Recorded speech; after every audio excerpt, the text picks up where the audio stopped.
Liza Soberano at Enrique Hill nagharap na.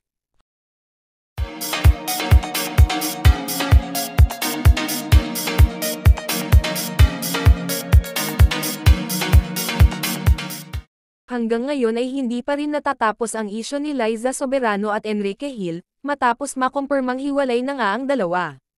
Ayon kasi sa isang source ay nagkaroon talaga ng third party sa relasyon ng dalawa, na kung saan si Enrique ay nagawang magluko sa kanyang katandem na si Liza Soberano.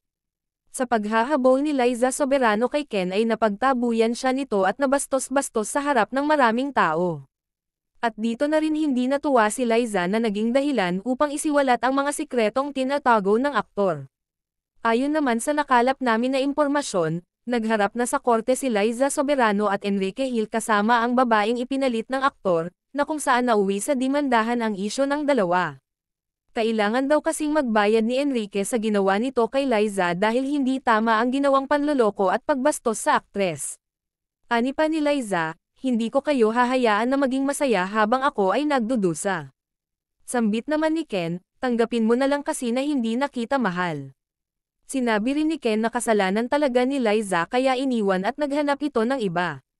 Marami namang mga netizen ang nagagalit dahil mali pa rin ang ginawa ng aktor na lukuhin at maghanap ng iba.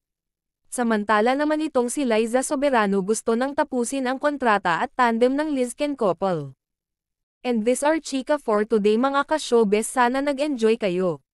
Don't forget to like, share, subscribe and click the notification bell for more updates.